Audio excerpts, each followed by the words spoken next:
믿음으로, 하나님을 의지하는 믿음으로, 그리고 성도들을 배려하는 사랑으로 모임을 자제했습니다. 2년이 지나고 이제 동일한 믿음으로 또 동일한 사랑으로 함께 모여 예배하고 교제하며 복음을 전하는 이 귀한 기쁨을 함께 나누기를 원합니다. 그래서 많은 모임들이 다시 시작되고 목장 모임을 비롯해서 또 주일학교, 중고등부 모든 모임이 이제 정상적으로 진행이 됩니다. 이 모든 일에 함께 동참하시고 기쁨을 나누는 귀한 시간이 되기를 소원합니다.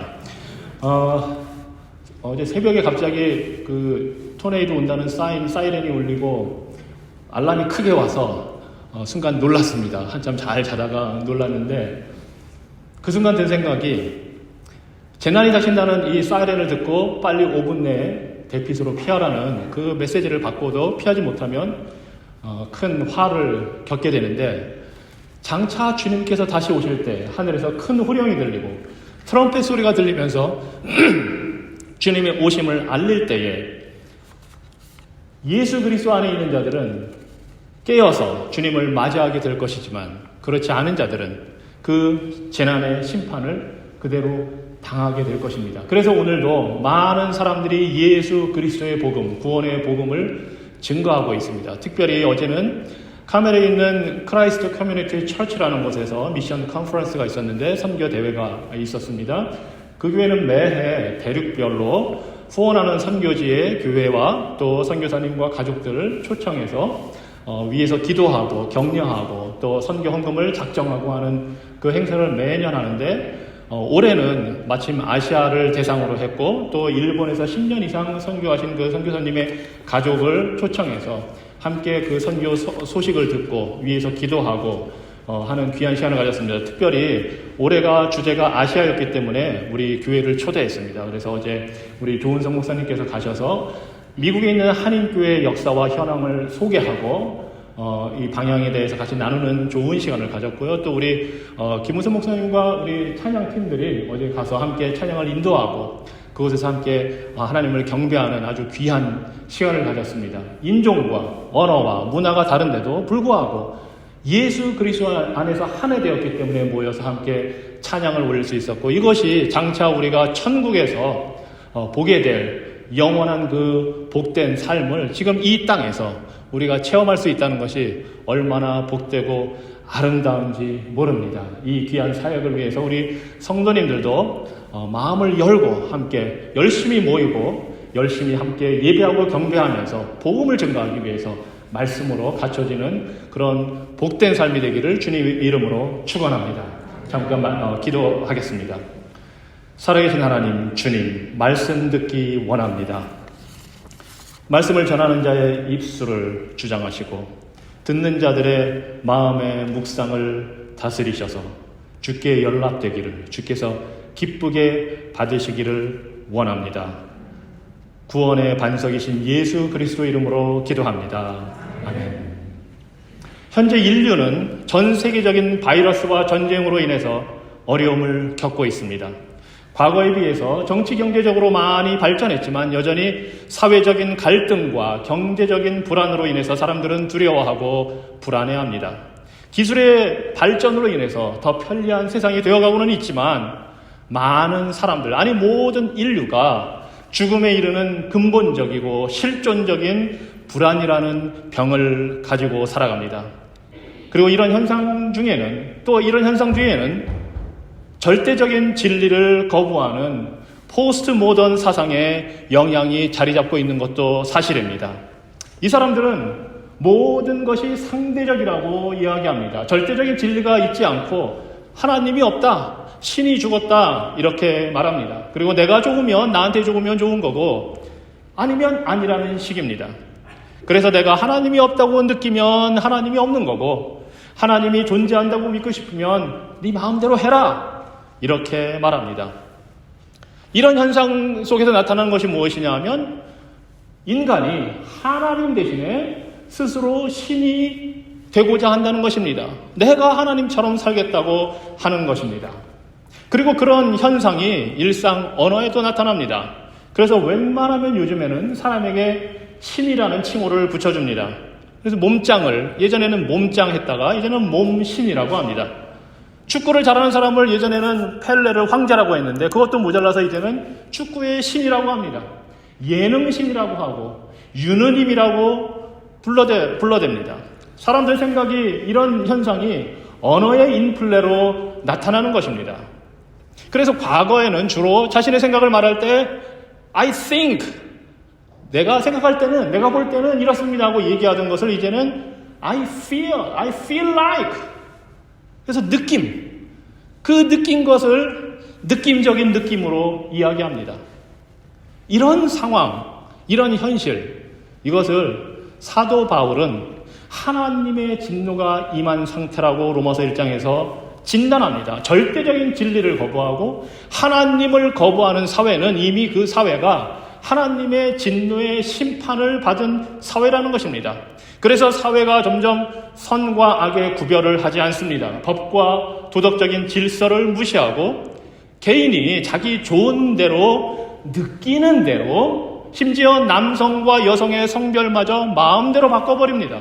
이제는 성이 2개가 아니라 3개도 아니고 4개도 아니고 셀 수 없이 많다고 주장합니다. 이러한 현상은 하나님이 이 타락한 사회를 그냥 갈 때까지 가도록 내버려 두었기 때문입니다. 하지만 역사 이래 해 아래 새로운 것은 하나도 없습니다. 이것은 예전부터 있어왔던 현상입니다. 그래서 하나님은 인간이 어떤 존재인지 너무나도 잘 알고 계시고 그리고 택한 백성을 구원하고 계시며 여전히 모든 것을 주권적으로 통치하고 계십니다. 사람들이 아무리 부정하고 아니라고 느껴도 하나님은 살아서 역사를 다스리시고 세상 통치자들의 마음을 주장하십니다. 왕의 마음은 흐르는 물줄기 같아서 주님의 손안에 있다. 주님께서 원하시는 대로 왕을 이끄신다 하고 잠언 21장 1절은 말합니다.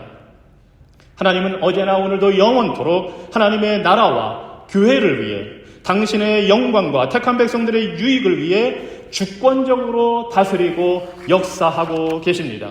그렇기 때문에 개인의 삶과 사회와 역사가 어떤 방향으로 진행이 되든지 하나님은 교회를 통해서 하나님의 나라를 이루어가고 계시고 또 장차 예수 그리스도가 다시 오셔서 모든 것을 심판하시고 회복하셔서 새 하늘과 새 땅을 이루게 될 것입니다. 그 모든 과정을 통해서 우리 하나님은 우리가 예수 그리스도를 더욱 닮아가는 거룩하고 구별된 삶을 살게 하실 것이고 또 영광 받으실 것입니다. 그렇기 때문에 우리의 삶의 현실이 현재 푸른 초장과 같든지 아니면 어두운 죽음의 골짜기를 통과하고 있든지 우리 성도는 하나님께서 우리를 가장 선한 길로 인도하신다는 사실을 확신할 수 있습니다. 우리 여호와 하나님은 우리의 방패요 피난처 되시며 사랑하는 자녀들을 존귀히 여겨서 은총을 베푸시는 선한 아버지가 되시기 때문입니다. 그래서 하나님은 우리가 하나님의 자녀로서 성도답게 구별된 삶, 경건하고 정결한 삶을 사는데 필요한 좋은 것을 우리에게 다 주십니다. 그리고 무엇보다 우리에게 주신 최고의 선물은 바로 예수 그리스도를 통해 우리의 죄를 용서해 주신 것입니다.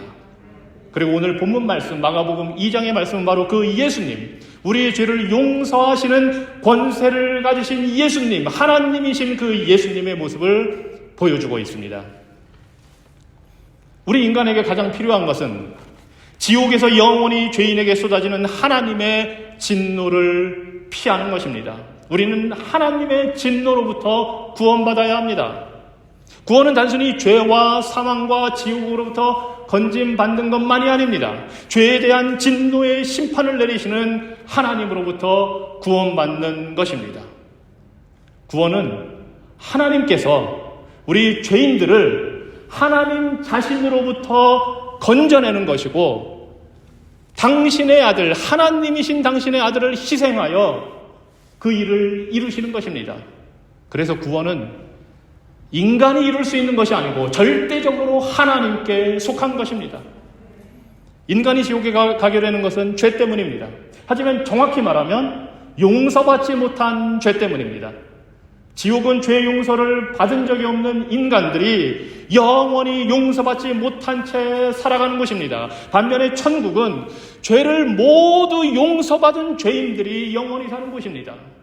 사람들이 영원한 지옥에서 하나님의 진노를 피할 수 있는 유일한 방법은 바로 자신의 죄를 용서받는 것입니다. 그렇지만 우리 하나님은 무작정 죄를 용서하는 분이 아닙니다. 우리 하나님은 거룩하시고 의로우시며 조그만 흠이나 죄를 용납하지 않는 완전 무결한 분이시고 또 행한 대로 반드시 갚아주시는 공평하시고 공정한 분입니다.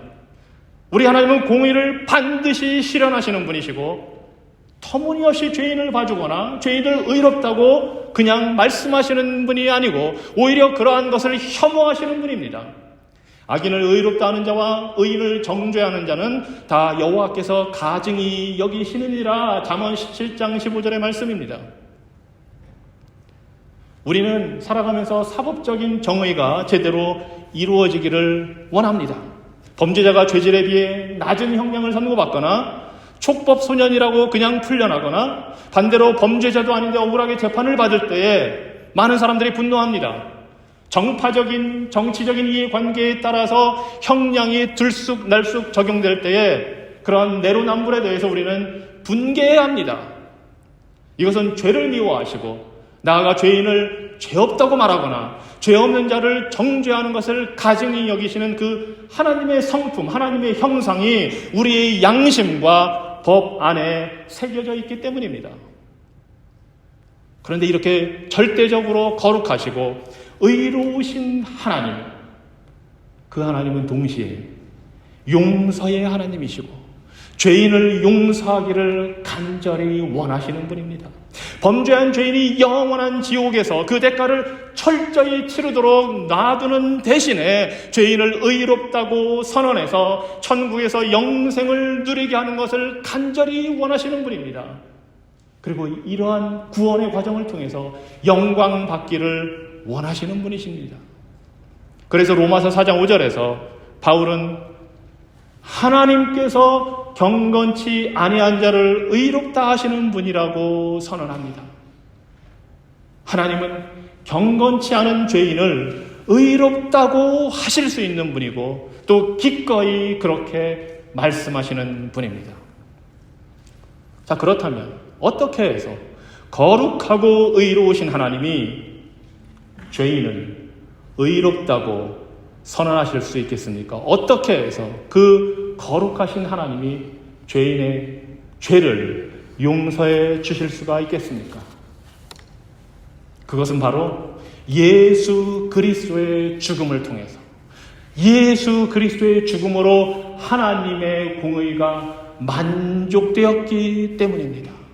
죄 없는 예수님이 십자가에서 죽으심으로 죄인은 반드시 심판받아야 한다는 하나님의 그 사법적인 정의를 완벽하게 이루어드렸기 때문에 하나님은 죄인을 용서하실 수가 있습니다. 우리 인간의 모든 죄는 하나님을 향한 죄입니다. 우리가 다른 사람에게 범죄할 때에 그 범죄의 피해자에는 하나님도 포함됩니다. 그래서 다윗은 간음의 죄와 살인의 죄를 저지르고 밧세바와 간음하고서 그녀의 남편 우리아를 죽인 그 죄를 회개하면서 이렇게 말합니다. 내가 주께만 범죄하였사오니. 내가 주께만 범죄하였사오니. 이것은 밧세바와 우리아에게 잘못한 게 없다고 말하는 것이 아닙니다. 그들에게 범한 죄가 궁극적으로 하나님께 대한 범죄라는 사실을 지금 다윗은 고백하고 있는 겁니다. 인간의 모든 죄는 하나님께 대한 범죄이고 하나님이 피해자이시고 하나님의 정의가 침해를 당한 것입니다. 그렇기 때문에 아무리 작은 죄라도 그 죄의 결과는, 죄의 대가는, 죄의 싹은 사형, 사망입니다. 죽음입니다. 모든 죄는 영원히 거룩하신 하나님에 대한 침해입니다. 그래서 그 결과는 이 땅에서의 육신적인 죽음뿐만 아니라 영원한 지옥 형벌입니다. 이것이 창세기 3장에서 불순종하여 범죄한 우리의 조상 아담과 하와에게 내려진 심판이고 모든 인류에게 임한 선고입니다. 그렇기 때문에 죄인은 죽음으로 그 대가를 치러야 합니다. 만일 우리가 죽음을 피해 영원한 지옥 심판을 받지 않으려면 누군가가 대신 죽어줘야 합니다. 그래서 구약 성경에서는 수많은 양과 염소가 희생을 당했습니다. 사람들은 죄를 지을 때마다 그 제물을 바쳐서 동물의 피를 통해 자신의 죄값을 치르고 살아났습니다. 하지만 하나님은 단 한 번의 희생 제물로 우리의 죄를 영원히 씻어 용서할 계획을 이미 세워 놓으셨습니다. 그 계획에 따라, 영원전에 세운 그 계획에 따라 하나님의 아들이 이 땅에 오셔서 흠없는 완벽한 삶을 사셨고, 그리고 우리의 죄를 짊어지고 십자가에서 피 흘려 죽었습니다. 2000년 전에 하나님이 인간이 되어 죽임을 당하는 이 전대미문의 역사적인 사건을 통해서 그 십자가에서 하나님의 공의가 완전하게 만족되었습니다. 그래서 회개하고 예수님을 믿는 죄인을 하나님은 용서하실 수 있게 되었고 기꺼이 용서해 주십니다. 우리가 예수님을 믿을 때 우리의 죄는 예수님께 옮겨지고 예수님의 의가 우리에게 옮겨집니다. 우리에게 전가된 그리스도의 그 의를 보시고 하나님은 죄인된 우리를 향해 의롭다고 선언하십니다. 이것이 바로 칭의, 의롭다고 칭하는 것입니다. 우리의 창조주이시고 소유자 되시며 인류의 입법자요 재판관이며 법을 집행하시는 하나님, 그 하나님만이 우리를 용서하십니다. 하나님은 거룩하고 의롭고 공정하신 분이시지만 동시에 당신의 진노에서 죄인들을 구원하기 원하시는 사랑의 하나님이십니다. 죄와 사망과 마귀의 권세 아래 신음하며 살아가는 죄인을 불쌍히 여기시는 자비하신 하나님이시며 이 땅에서뿐만 아니라 내세에도 불행과 고통 속에 살아가야 할 그 죄인을 불쌍히 여기시고 굽어보시는 긍휼이 풍성한 분이 바로 하나님이십니다. 그래서 출애굽기 34장에서 이렇게 이야기합니다. 나 여호와는 자비롭고 은혜로우며 쉽게 노하지 않고 사랑과 진실이 풍성한 하나님이다. 주는 용서하시고 은혜를 베푸시며 불쌍히 여기시고 쉽게 화를 내시지 않는 사랑의 하나님이심으로 느헤미야 선지자의 고백입니다. 사도 바울은 그러므로 형제자매 여러분, 여러분은 예수님을 통해서 죄의 용서가 여러분에게 선포되고 있음을 아셔야 합니다. 우리는 하나님의 풍성한 은혜를 따라 그리스도 안에서 그분의 죄로, 그분의 피로 죄사함을 받고 구원을 얻었습니다. 선포합니다. 그렇습니다. 예수님은 우리의 죄를 용서해서 구원하기 위해 이 땅에 오셨습니다. 그리고 그분은 우리의 죄를 용서할 수 있는 권세를 가지신 하나님이십니다. 1절 말씀입니다. 오늘 본문에 예수님이 수일 후에, 며칠 후에 다시 가버나움으로 돌아오셨습니다. 예수님이 집에 계신다는 소문이 퍼지자 많은 사람들이 모여들어서 문 앞까지 꽉 차서 발 들여놓을 틈도 없었고, 그때 예수님은 그들에게 하나님의 말씀을 전하고 계셨습니다. 자, 마가복음 2장에 나오는 장면인데 이미 마가복음 1장에서 보면 예수님은 많은 사람들을 고쳐주셨습니다.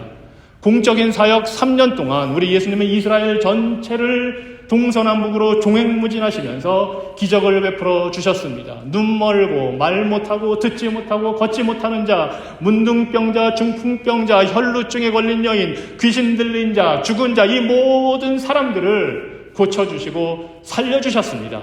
그래서 마가복음 1장에서 이렇게 이야기합니다. 저물어 해질 때 모든 병자와 귀신 들린 자를 예수께 데려오니 예수께서 각종 병이 든 많은 사람을 고치시며 많은 귀신을 내쫓으시되, 누가복음 4장에서는 해질 무렵에 사람들이 온갖 병자들을 데리고 나오며 예수께서 일일이 그 위에 손을 얹으사 고치시니. 그렇습니다. 우리 예수님은 치료자, 치료의 하나님이십니다. 그런데 이 예수님의 치료에서 특이한 점, 예수님의 치유의 특이한 점은 사람들에게 믿음이 있든 없든, 믿음이 크든 작든 가리지 않고 다 고쳐주셨다는 사실입니다. 예수님이 죽은 자들을 살려주셨을 때 그 죽은 자에게 믿음이 있었던 게 아닙니다. 예수님이 귀신을 내쫓으실 때에 귀신 들린 자들이 예수님을 찾아와서 고쳐달라고 한 것이 아닙니다. 그들은 예수님을 오히려 거부했습니다. 또한 마가복음 9장에 보면 귀신 들린 아들을 둔 아버지처럼 믿음이 없는 사람도 나오는데 예수님은 기꺼이 그 아들을 고쳐주셨습니다.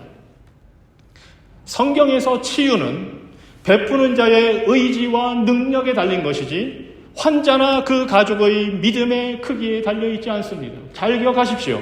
성경에서 치유는 베푸는 자, 곧 예수님과 사도들의 의지와 능력에 달려있는 것이지 환자나 그 가족의 믿음의 유무나 크기에 달려있는 것이 아닙니다. 그래서 사도 바울은 자신에게 있는 이 육체의 가시를 제거해달라고 3번이나 하나님께 절실하게 간구했습니다. 하지만 하나님이 그 기도를 들어주지 않았습니다. 사도 바울이 믿음이 약해서도 아니고 하나님께 그런 능력이 없어서도 아닙니다. 하나님의 뜻이 바울의 연약함을 통해서 그 육체의 가시를 통해서 복음의 능력이 나타나도록 하는 것이었기 때문입니다. 그래서 바울의 기도를 들어주지 않았습니다. 흔히 사람들은 육체의 가시를 제거해 줄 때까지 매달려 기도하는 것이 믿음이 좋은 것이라고 생각합니다. 아닙니다. 여전히 그 가시는 있지만 그 연약함을 통해 복음의 영광이 나타나도록 하나님을 의지하고 순종하는 것이 훨씬 더 좋은 믿음입니다. 그래서 예수님은 사람들의 믿음의 유무, 믿음의 크기와 상관없이 모든 환자들을 거저 고쳐주셨습니다. 왜냐하면 그들을 불쌍히 여기셨기 때문입니다. 은혜로 고쳐주신 것입니다. 이것은 예수님의 제자들, 사도들도 마찬가지입니다. 오순절 이후에 성령의 역사를 그들은 받았고 그 성령의 능력을 의지해서 믿음으로 기적을 행하고 많은 병을 고쳐주었습니다. 성령의 능력을 절대적으로 의지하는 믿음, 그리고 사람들을 불쌍히 여기는 그 마음, 예수님과 제자들의 그 믿음과 그 자비가 바로 기적과 치유를 일으키는 것입니다. 그런데 이 모든 기적과 치유는 그 자체가 목적이 아닙니다. 바로 복음을 증거하기 위한 수단입니다. 구약성경에서는 하나님의 말씀을 전하는 선지자의 말이 진짜인지 가짜인지 판단하는 방법이 있습니다. 그것은 말한 대로, 선포한 대로 실제 이루어지는지 보는 것입니다. 말한 대로, 선포한 대로 이루어지면 이 사람은 하나님이 보낸 정말 하나님의 선지자이고, 그 말한 것, 선포한 것이 이루어지지 않으면 이 사람은 거짓 선지자, 가짜입니다. 그래서 예수님은 자신이 가르치고 전파하는 복음이 진리요 사실이라는 사실을 보여주기 위해서 기적을 행하신 것입니다. 죄인이 하나님 나라에 들어가는 방법은, 유일하고 확실한 방법은 길이요 진리요 생명 대신 예수님을 믿고 회개하여 죄사함을 받는 것입니다. 그 복음의 가르침이, 그 복음의 내용이 진실하고 진리라는 사실을 입증하기 위해서 예수님은 수많은 기적을 행하신 것입니다. 사도 요한이 말했듯이 예수의 행하신 일이 이외에도 많으니 만일 낱낱이 기록된다면 이 세상에라도 이 기록된 책을 두기에 부족할 것입니다. 맞습니다. 그래서 요한복음에는 예수님의 이적이 7가지만 기록이 되어 있습니다. 하지만 예수의 복음 말씀을 그렇게 기록한 이유는 너희로 예수께서 하나님의 아들 그리스도이심을 믿게 하려 하며 또 너희로 믿고 그 이름을 힘입어 영생을, 생명을 얻게 하려 함이라. 죄인이 용서받고 구원받는 것은 병고침의 기적을 통해서가 아닙니다. 비록 병들어서 지금 죽는다 해도 말씀이 육신이 되어 이 땅에 오신 예수님, 죽었다가 부활하신 그리스도의 그 복음을 믿을 때에 죄사함을 받고 구원을 얻게 되는 것입니다. 그래서 예수님께 병고침을 받았다고 해서 그 모든 사람들이 다 구원받은 것이 아닙니다. 병고침을 받는 믿음과 구원 얻는 믿음은 다르기 때문입니다. 병고침을 받기 원하는 믿음은 사람이라면 누구나 다 자연적으로 가지고 있는 본능적인 믿음입니다. 그래서 병원에 찾아가고 수술을 받고 우리는 약을 먹습니다. 물론 죽음을 앞두고 있거나 희귀병이나 난치병을 앓고 있는 환자라면, 또 그런 환자를, 자녀를 둔 부모라면 더욱 절실한 믿음을 갖게 될 것입니다. 그래서 유명한 병원과 의사를 찾아가는 거고, 돈이 아무리 들더라도, 심지어 민간요법을 통해서라도, 임상실험 중인 약을 통해서라도 절실한 마음으로 다양한 방법을 찾아봅니다. 물론 예수님도 아픈 딸을 둔 이방인 여인의 믿음을 칭찬해 주셨고 병든 하인을 둔 로마 백부장의 믿음을 칭찬해 주셨습니다.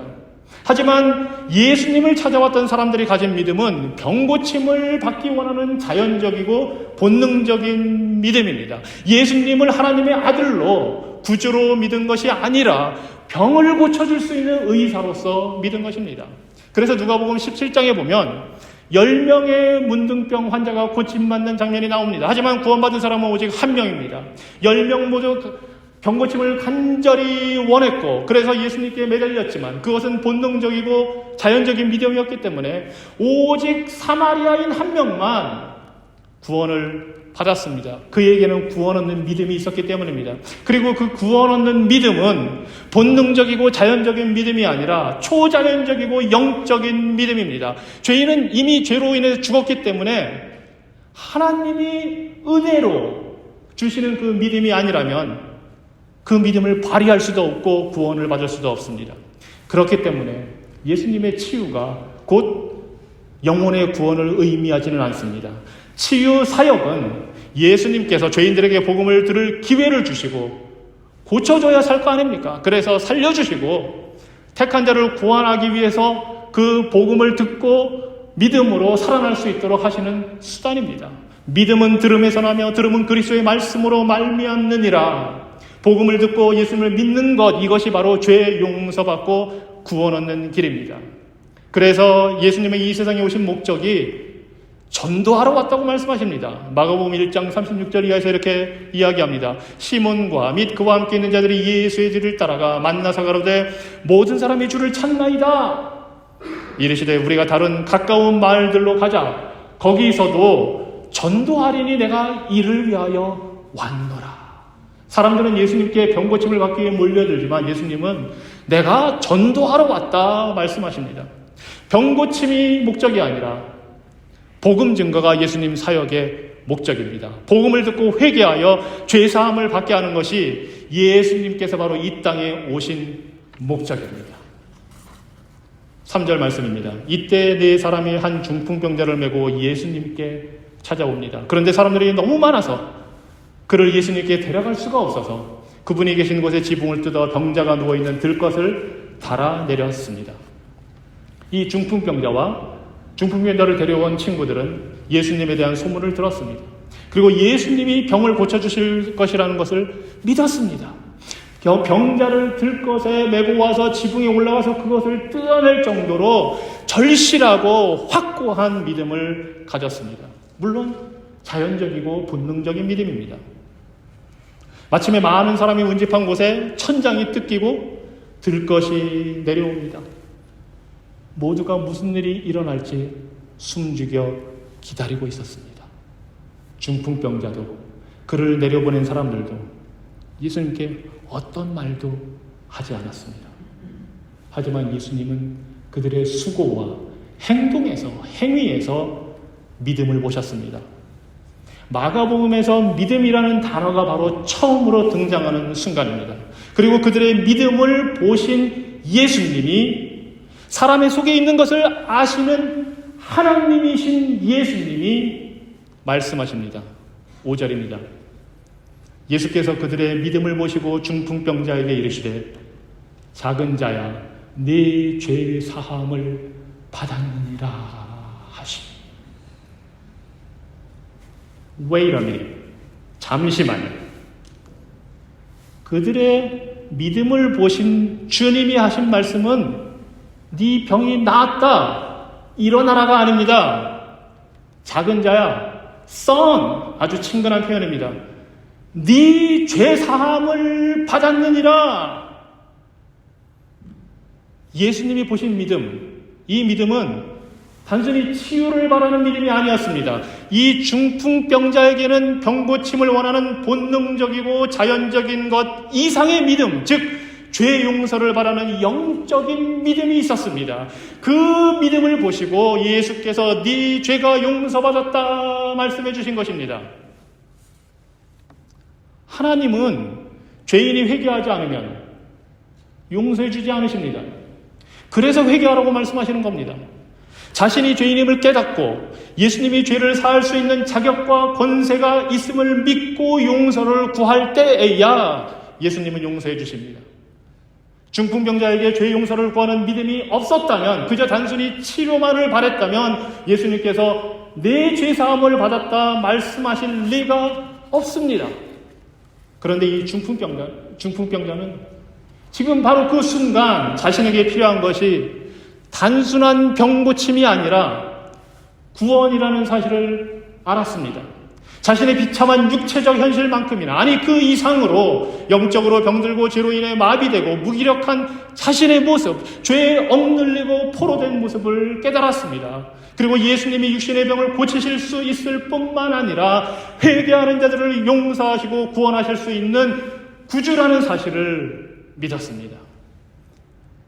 그 중풍병자에게서 예수님은 회개하는 마음, 성령의 역사로 은혜로 인해서 주어진 초자연적인 믿음, 거듭난 자가 행사하는 영적인 믿음을 보셨습니다. 그래서 기꺼이 그의 죄를 용서해 주시고 아들이라고 불러주셨습니다. 이 중풍병자는 스스로는 아무것도 할 수 없고 자신의 힘으로는 예수 그리스도 앞에 올 수조차 없는 죄인의 모습을 보여주고 있습니다. 그가 친구들의 도움을 받아야만 했듯이 죄인은 성령의 역사가 아니라면 자신의 죄를 깨닫지도 못할 뿐더러 예수님이 죄를 용서하실 수 있다는 그 사실도 알지 못하고 믿지 못합니다. 그래서 죄 용서받는 믿음, 구원 얻는 믿음은 성령께서 거듭나게 하실 때 하나님께서 은혜로 주시는 선물이며, 그래서 초자연적이고 영적인 것입니다. 너희는 그 은혜에 의하여 믿음으로 말미암아 구원을 받았으니 이것은 너희에게서 난 것이 아니요 하나님의 선물이라. 이 선물, 은혜의 선물을 중풍병자는 받았습니다. 안타까운 사실은 많은 사람들이 병고침을 받았으면서도 예수님이 어떤 분인지 알지 못했다는 사실입니다. 예수님에게 죄를 용서할 수 있는 자격과 권세가 있다는 사실, 그 예수님이 하나님이시라는 사실을 믿지 못했습니다. 그래서 서기관, 당시의 율법학자들은 이런 생각을 했습니다. 6절입니다. 어떤 서기관들이 거기 앉아서 마음에 생각하기를, 이 사람이 어찌 이렇게 말하는가? 신성모독이로다. 오직 하나님 한 분 외에는 누가 능히 죄를 사하겠느냐? 맞습니다. 이들의 생각에는 잘못된 것이 없습니다. 오직 하나님만 죄를 용서하실 수 있습니다. 그래서 네 죄가 용서받았다 말하는 사람이 있다면 그 사람은 하나님을 참칭하는 신성모독의 죄를 범하는 것이고, 구약 율법에 따르면 이것은 사형에 해당하는 죄입니다. 그러니 이런 말씀을 하신 예수님은 정말로 하나님이시든지 아니면 불경죄를 저지르는 죄인, 사기꾼이 되는 것입니다.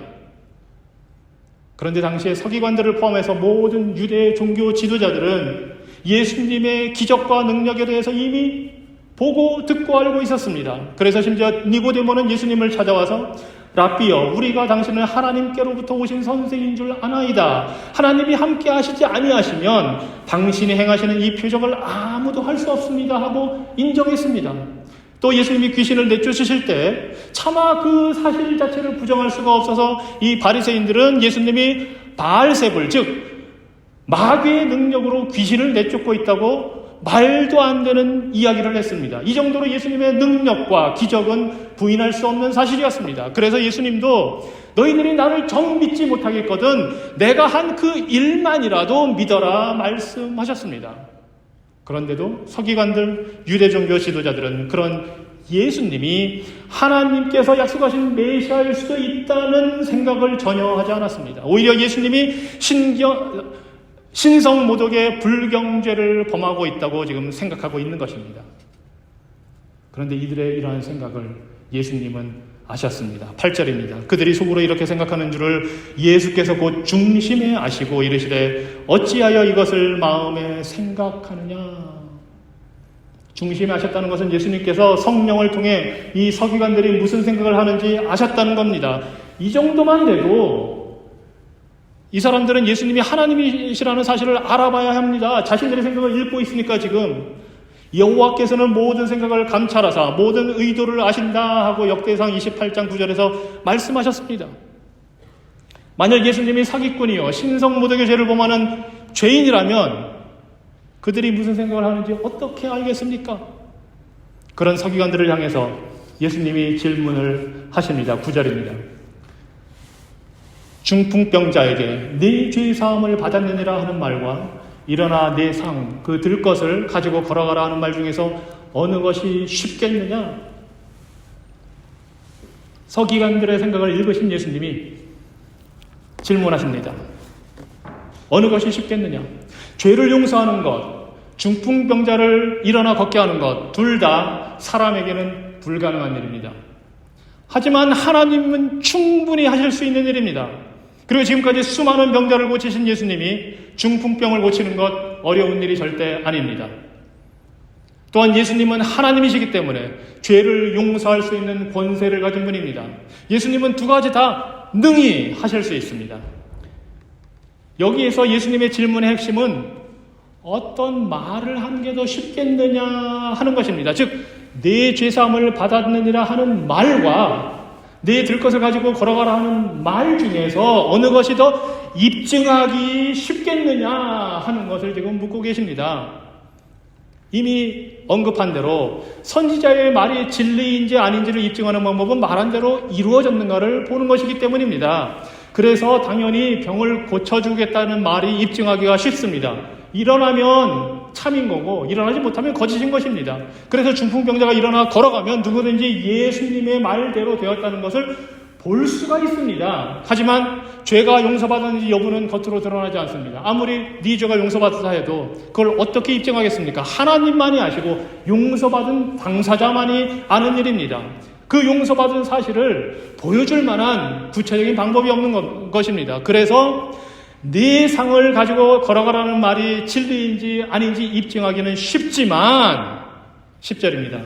그러나 인자가 땅에서 죄를 사하는 권세가 있는 줄을 너희로 알게 하려 하노라. 예수님이 네 죄 사함을 받았느니라 먼저 말씀하신 이유는 예수님이 병을 고치실 뿐만 아니라 죄를 용서할 수 있는 권세를 가지신 분, 곧 하나님이시라는 사실을 보여주기 위해서 말씀하신 것입니다. 그래서 중풍병자의 그 초자연적인 영적인 믿음을 보시고 죄사함을 받았다 하는 말씀을 먼저 하신 것입니다. 그리고 나서 중풍병자가 죄사함을 받았다는 것을 보여주기 위해서, 입증하기 위해서 병을 고쳐주셨습니다. 11절의 말씀입니다. 내가 내게 이르노니 일어나 네 상을 가지고 집으로 가라 하시니. 이대로 하면 예수님의 말이 진리인 겁니다. 병도 고침을 받고 죄도 용서받는 겁니다. 12절입니다. 그가 일어나 곧 상을 가지고 모든 사람 앞에서 나가거늘 그들이 다 놀라 하나님께 영광을 돌리며 이르되 우리가 이런 일을 도무지 보지 못하였다 하더라. 그렇습니다. 이런 일은 다른 사람에게서는 볼 수 없는 일입니다. 중풍병자를 말씀 한마디로 한 번에 완전하게 고치시는 분이라면 그분은 하나님이시기 때문입니다. 그리고 하나님은 당연히 죄를 용서할 수 있는 자격과 권세를 가진 분입니다. 오직 하나님만 병을 완전하게 고쳐주시고 죄를 깨끗하게 용서해 주십니다. 그래서 예수님은 죄를 용서하는 권세도 갖고 계시고 죄의 결과로 나타나는 질병과 죽음도 다스리는 권세를 가진 분입니다. 예수님은 죄로 인해 빚어진 영적인 죽음과 지옥의 영원한 형벌을 해결해 주실 뿐만 아니라 이 땅에서 사는 동안 겪어야 하는 고통도 해결해 주십니다. 그래서 회개하고 믿는 자에게 영생을 주시고 장차 하나님 나라에서 우리의 모든 눈물을 닦아주실 것이며 우리가 부활의 몸으로 죽음도 질병도 고통도 없이 영원히 행복하게 살도록 완전한 치유와 회복을 우리에게 주실 것입니다. 예수님은 죄인을 용서하실 수 있는 분입니다. 뿐만 아니라 죄인을 용서하기 위해서 직접 당신이 어린 양으로 희생제물이 되어 십자가에서 죽으신 분입니다. 그 예수님이 영적인 중풍병자들, 죄인들을 향해 말씀하십니다. 아들아, 딸아, 네 죄 사함을 받았느니라. 누구든지 회개하고 예수 그리스도를 믿으면 용서받고 영원한 지옥에서 영원한 천국으로 옮겨지게 됩니다. 하나님의 진노로부터 해방되고 하나님의 풍성한 사랑을 영원히 누리며 살게 됩니다. 그러므로 이제 그리스도 예수 안에 있는 자에게는 결코 정죄함이 없나니 이는 그리스도 예수 안에 있는 생명의 성령의 법이 죄와 사망의 법에서 너를 해방하였습니다. 아멘. 기도하겠습니다. 죄인을 찾아 구원하러 오신 예수님, 죄인을 용서하기 위해 독생자를 아낌없이 보내신 성부 하나님, 영적으로 병들어 마비된 죄인을 거듭나게 하시고 회개하고 믿게 하시는 성령 하나님, 성삼위 하나님을 경배하며 그 사랑과 지혜와 능력을 찬양합니다. 우리의 눈을 열어 용서의 주님을 보게 하여 주시고 아직 죄 문제를 해결받지 못한 영혼들이 있다면 예수 그리스도 앞에 나와 회개하고 믿게 하여 주시고 이제 죄에서 해방된 성도들이 생명의 성령의 법을 따라 순종하며 살도록 다스려 주시옵소서. 예수 그리스도 이름으로 기도합니다. 아멘.